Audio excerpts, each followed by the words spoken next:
very happy today to our trauma relief mission that was supported by ATFT Foundation. We went to Rwanda in April, May 2006 and also returned in 2007. We were there first 12 years after the anniversary of the genocide, and there were over 800,000 people killed in Rwanda in that genocide. And amongst the people that we treated was this village elder, senior, who was made to witness the killing of his wife and his children and other people in the village. He was horrified by what he was seeing and thought that he might be one that they were leaving to tell the story. But then they actually killed him. They hit him with machetes, because when we saw him even 12 years later, we could see the huge scars from 4 machete wounds on his neck and head. And this is like 12 years later. We do not know how he managed to survive. It's a miracle that he survived. And he had constant flashbacks. He said every single day for 12 years he's having the haunting memories of seeing his wife and children slaughtered. And the slaughter was at close quarters because they were by machete. So he was having these constant flashbacks. He had nightmares every single night, and he was quite debilitated. He also had dizziness. So we treated his PTSD, the post-traumatic stress disorder, very successfully. He said he walked around and he came back even about 20 minutes later, and he said the constant, what they call daymares, the constant daymares are gone. And then the next day he came back and said, I had no nightmares for the first time in 12 years. And he was so appreciative and grateful. And he's an elder gentleman, but he had, when we first saw him, he was covered with the fine red dirt in Rwanda because he was dizzy, kept falling.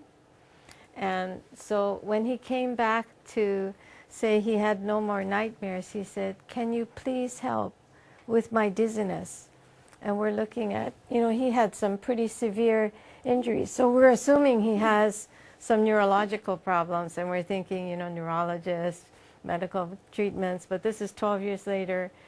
They don't have the access to the medical services. So we said, well, we'll see what we can do to make him a little more comfortable with the TFT. So we did the diagnostic with him with the TFT, and didn't have much expectation that it would be too helpful given the severe nature of what looks like his injuries 12 years prior.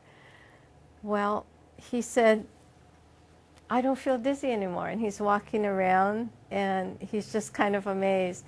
And we thought maybe it's like maybe a placebo effect or something, or he's, we weren't sure what it was, but we thought, well, at least he feels better for the moment. That's good.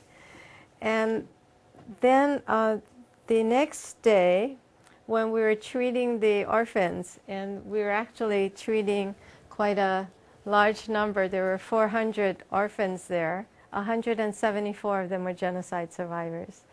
And what we're busy treating the orphans, and the principal of the school, the director, comes running in and says, Caroline, Caroline, we have an emergency. And I said, oh, well, what's the emergency? He said, well, that elder gentleman that you just treated the other day, he's here to thank you. And we said, well, that's no problem. When we'll take a half-hour lunch break, because we're working from dawn to dusk. When we take a half-hour lunch break, we'll talk to him if he can wait a little while. He says, no, no, no, you don't understand. The elder gentleman told everyone in his village, he no longer has flashbacks, he no longer has nightmares, and he's not dizzy anymore, he's not falling. So he's outside there, and there were 30 people from the village asking to be treated with TFT, and you've got my 400 kids. So he said, "Well, you know, we're going to be working with the orphans. We will actually, if we don't get to the villagers, we will be training people who will be able to speak this language, the community leaders, so they will be able to treat them if we don't get to them." So that was how it handled. But the appreciation from the people in Rwanda was just mind-boggling and so inspiring and touching. After we treated him that Sunday, so we treated him early in the week. By Sunday, when we went to the Easter service, the Sunday service at Rwanda at the El Shaddai Orphanage, he came, the elder gentleman came, and they have where you can stand up and speak part of it. He stood up and said, "I am now well for the first time in 12 years. I have no flashbacks, no nightmares, no dizziness. I am well, and I want to give back to El Shaddai for bringing the American team, TFT team here. So I would like to open my humble home and take in 3 or 4 orphans." And we're all very touched by that. It was, you know, just in a few days.